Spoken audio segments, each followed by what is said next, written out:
This is 7 News, the voice of the border. Tonight, power cut to almost 5,000 homes and businesses in Wonga. A grieving widow reveals the heartbreak of losing a loved one who never returned home from work. And buying motels one way to help house your workers. 7 News begins now. Good evening. Nearly 5,000 Wonga homes were plunged into darkness last night after an unplanned power outage. While providers investigate the cause, residents and business owners have reached the end of their tether after the fourth power outage in just 3 weeks. Last night was a restless one for those south of the border. It's dark.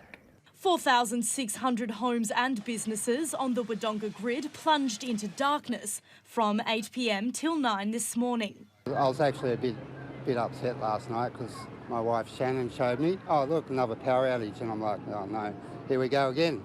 For Wayne Deer at Wonga Waves, it means lights out on the pool pump, canteen. Organised someone to be here in the morning to fix the power, then I've got to fix all the pumps, make sure everything's going again. And then the front too, there's all sorts of things that break. The outage also meant the pool was closed. We have to turn back all the people that come in the morning to do their regular swims. After forking out thousands for an electrician, it was back to business by the mid-morning. Mr Deer says it's a common occurrence. You don't expect so many power outages in, 3 weeks? That's 4 of them. And there are fears last night's outage won't be the last. We're just going to have to keep monitoring the AusNet site and seeing when, expecting the power to go off every 4 days, I guess. While AusNet investigates the exact cause of these recurring outages, red-faced residents are at their wits' end, calling for better communication for future outages. Normally they text us in advance, like this gonna be outage and stuff, but this time, all of a sudden, and even last time too, is just all dark. Let us know what's going on, kind of thing. Post it on Facebook, socials, kind of thing. To hey, it's going to go out soon, or kind of thing. Is people right? Check up people, kind of thing. Still check up. Residents and businesses have one message for its power companies. The amount we're paying for electricity, I don't think it's good enough at all. It's never good enough. They need to pull their fingers out of their asses and start stepping up in the game. AusNet has been contacted for comment. Phoebe Worthley, 7 News. It's been 5 years since Jackie Quinn-Liven's husband was killed while working at an Edinburgh paper mill. The shocking death rocked the region and led to a third death by suicide in the months that followed. Now, the grieving widow has detailed the moments after she heard the tragic news.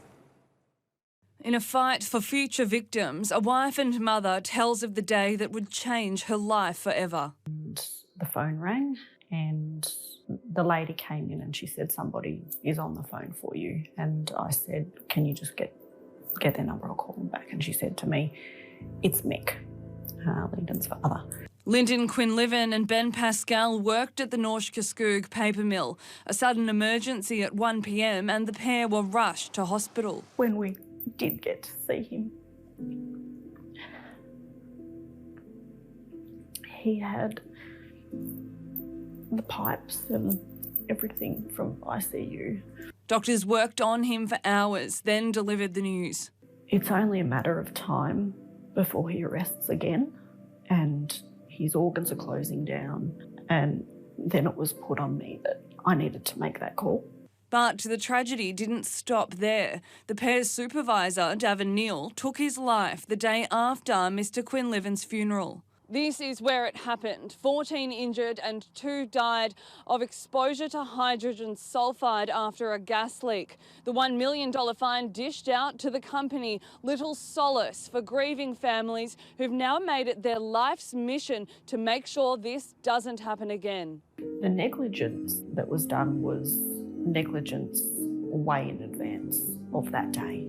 It was waiting to happen. Now, Mrs Quinn-Liven is the co-chair of the Family and Injured Workers Support and Advisory Group, helping the New South Wales Government improve workplace health and safety at a conference in Sydney this week.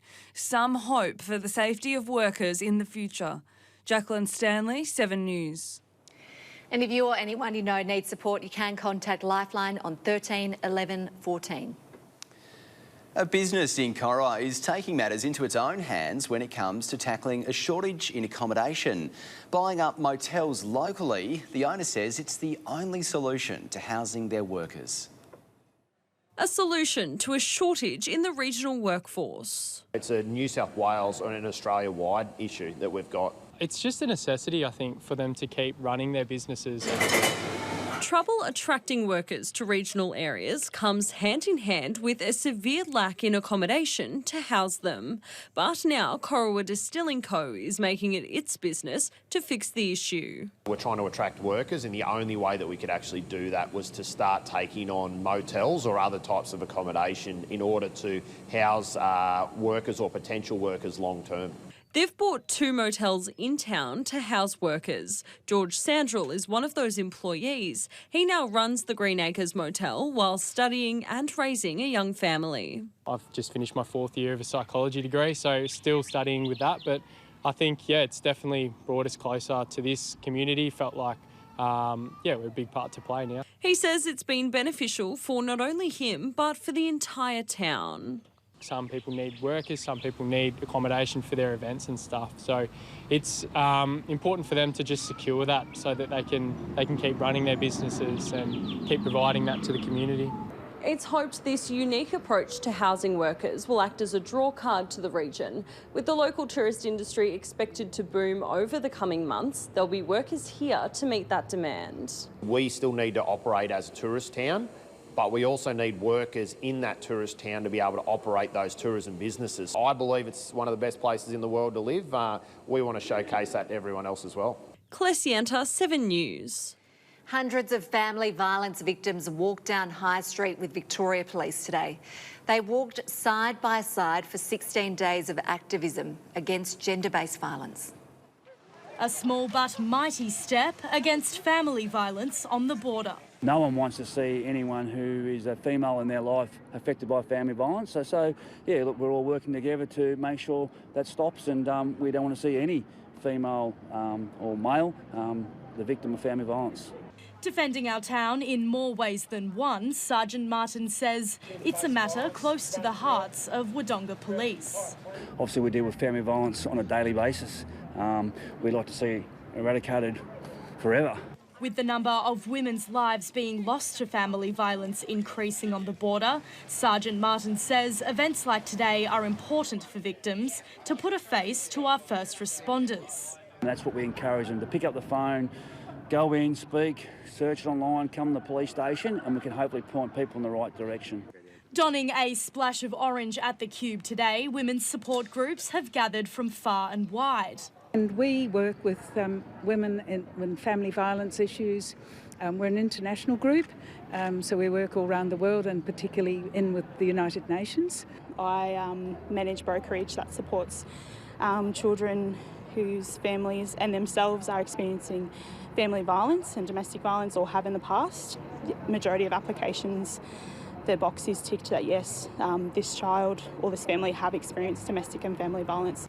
All unified on their message. Support it whenever they see things happening. Make sure they report it when they see things happening. Stand up for things that you don't feel are right and that don't align with your values as well. You know, calling out jokes, calling out beliefs that people might have that might, add to the high rates of violence as well. Junction Support says events like today are crucial, with family violence becoming more prolific on the border. Last year, they saw 180 children and young adults seeking support. Some of the strategies that we're trying to really promote now is kind of those early intervention strategies, so really making sure that we get young people and children educated and understanding concepts such as consent and respectful and healthy relationships to break that cycle. Phoebe Worthley, 7 News. Well, Danny is here now for a look at how today's weather shaped up. And Danny, we are expecting some rain later on this week, but did we see any today? Very, very little, Nick and Maddie. Hello to you and hello to everyone else. Great to be with you. We did see some very isolated showers lingering throughout early this morning, but since 9 a.m, there's been less than a millimetre in the gauge at Albury. Winds were incredibly light as well, a breeze around midday, but that's dropping off now too. That cloud cover trapping in some warmth, sending temperatures into the high 20s, 27 degrees for Corowa, 16 overnight in Wangaratta with a top of 26. Beechworth getting to a top of 27. Culcairn a top of 27 as well. 24 in Brighton. Falls Creek sticking to the single digits. A bit of a mixed batch for the week ahead. Rain and heat on the forecast. I'll have all those details a little later. Thanks, Danny. We'll see you in a few minutes. Up next in 7 News. Up next in 7 News. Had a bit of a technical issue there. More than 70 lowrider motorcycles about to roll into Wonga. And hear ye, the town crier is back for Christmas.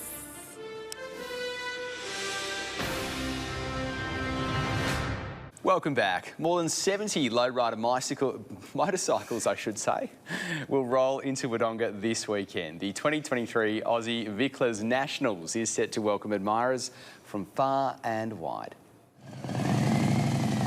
The Aussie Vicklers Nationals is returning for its third annual event. On Saturday, around 70 motorcycles will be on display at the exhibition centre at the Wodonga Racecourse, boasting common features. Lowrider culture and lowrider motorcycles, cars and bicycles. So that's what we'll be seeing on display. So there'll be lots of chrome, lots of gold and lots of candy custom paints. The show and shine will bring hundreds of admirers to Wodonga from across Australia. Why not? Like, our community is such a beautiful place. And so we want to share that with the rest of Australia, and why not do it on these blinged out Cholo Harleys. The Aussie Vicklers Nationals grows bigger and better as each year passes. Our Aussie Vicklers community is also expanding. A lot of new riders are coming on the scene. They come to our shows and they leave inspired. The Aussie Vicklers community promises a supercharged event at the new venue, with trade stalls, food vendors and both street and elite classes on offer. The show and shine will entertain the crowd from 10 a.m. to 3 p.m. From 7 p.m, riders will move to Junction Square for a late night display. And these are full show bikes. They're ridden, not hidden. So it's going to be an epic weekend. Rochelle Putnikovich, 7 News. A border town is bringing back a nostalgic tradition that hasn't been seen in the region since the 1950s.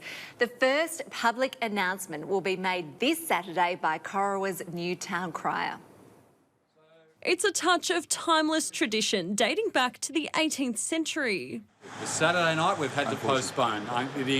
The risk of the weather is just too much. Fast forward to today and the main street of Corowa has come to life in the most nostalgic way. Hear ye, good people of Corowa! A gentleman by the name of Bill Gibbs was the town crier at the time, and this concept of say, hey, let's get back to basics here on communication and let's bring back a unique opportunity to really promote what is going on in our region. This is one way of maybe getting people to come out down the street, the first Saturday of the month, and listening to a bloke yell out and ring a bell and tell them what's going on. So yeah, I'm excited and looking forward to it. Lend me your ears as I unfold the calendar of festivities. Leo Anik is one of Corowa's newly employed town criers, today with his first official message to the town. We were going to be rocking on the river at Rowers Park on Saturday night, but unfortunately inclement weather stops us from doing that. And the quirky crier has already been well received by the community. It's going to go, but not on this Saturday night. It was a bit exciting, wasn't it, to see him walking up and down all dressed up. Give something interesting for Corowa. I reckon he looked really good like that. Cat out of the bag saying that there is going to be a town crier and everyone's going, oh wow, when. So it has been generating a bit of interest. The historic charm made even more special with the last crier's original bell now ringing again for the first time since 1955. As I unfold the calendar of the festivities. We want to maybe expand that, but let's see how it goes in the first instance. If people like it, then the sky's the limit. Claire Sienta, 7 News. I'd like to get a bell like that. You should. And a hat. Still to come in 7 News. Rising tennis stars head to Albury. And the wig too. And the 92-year-old great-grandmother teeing off at state level. Tomorrow on Sunrise, the pushback against soaring electricity and gas bills. We reveal the cheapest energy providers state by state. You could be saving hundreds each quarter. See you in the morning. We begin sport tonight with a woman who's inspiring multiple generations. 92-year-old great-grandmother Marilyn Seddon is proving age is no barrier as she carries the hopes of a golf club at a state championship event. At 92 years young, there's a lot more to Marilyn Seddon than meets the eye. Marilyn has just taken out Division 3 at the New South Wales Medal Regional Playoff and now is off to Sydney for a state championship. I've not done anything like this before, but I'm just thinking, well, all right, I can only give it my best shot and it'll either be good, bad, but at least I've given it a good go. And that's all you can ever do in life. That's what it's about. Marilyn will be one of 3 locals, including fellow How Long player Di Tyrrell Miller, who claimed Division 1.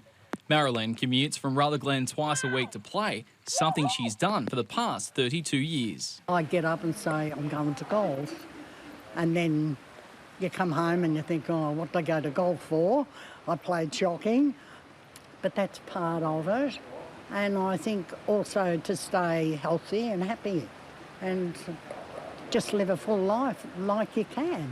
Companionship, company and keeping active, all reasons Marilyn loves about the game.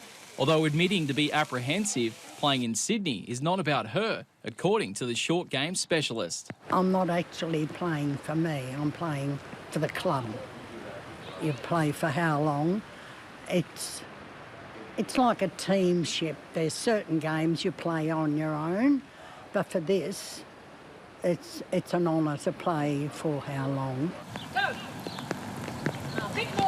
So come rain, hail or shine, you can see Marilyn walking the fairways, proving age is just a number. You're never too old to get up of a morning, go for a walk, play tennis, golf, bowls, and you still can learn, but you can also teach some of the younger ones about life as well.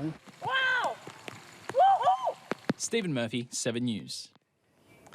Australia and World Cup champions are now the next generation is on show. Cricket Albury Wonga is playing host to Under-9 national championships over the next 8 days. 2 pools of 5 teams, including New South Wales and Victorian country, compete in a round-robin format with the top 2 progressing to the semi-finals.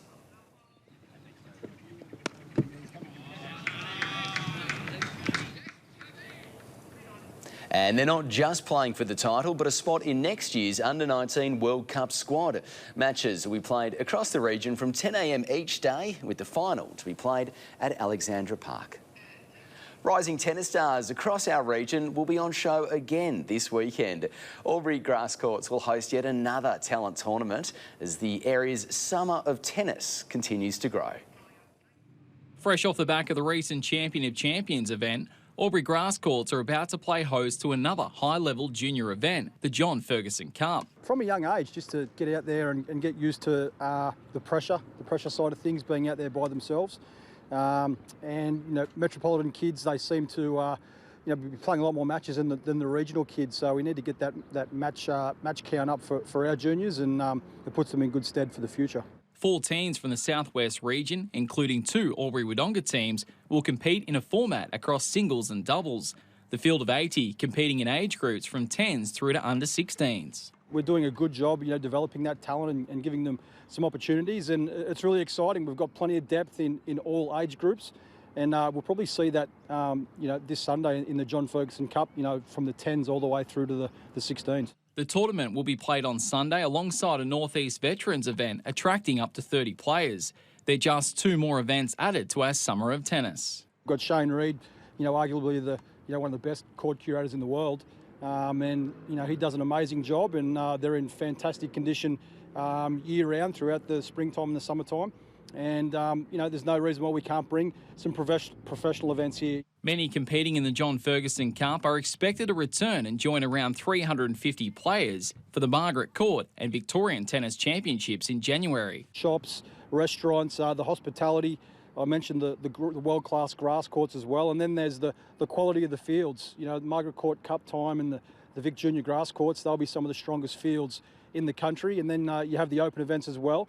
And of course, the close proximity to the Australian Open. Stephen Murphy, 7 News. Up next in 7 News, Danny's back and she's got your local weather forecast. Everything you need to know. That's next.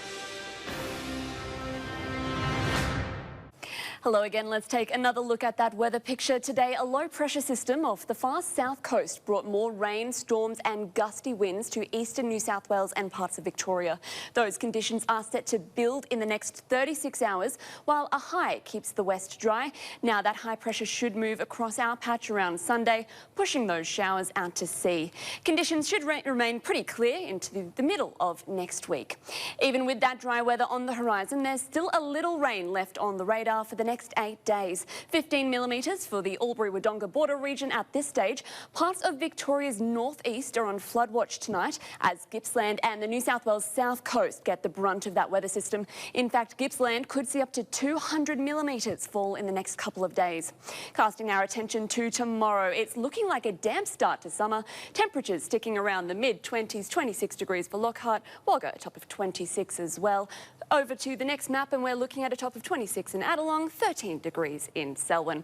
We're starting our weekend with the chance of a thunderstorm and light winds from the west. Temperatures a bit of a copy and paste, 27 degrees in West Wyalong, 26 for Young, Griffith a top of 26, 26 for Gundagai too. Could change it up a bit, guys. Cootamundra getting to a top of 25 and 26 for Temora.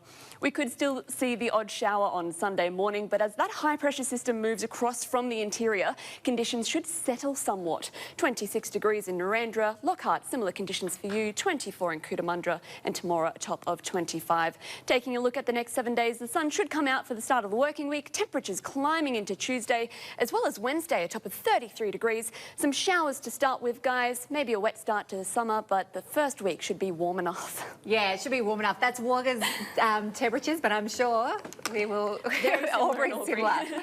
Thanks, Danny. And that is your local news for tonight. Thanks for watching. You can catch up on our website and we'll see you again tomorrow from 6 o'clock. See you there. See you then.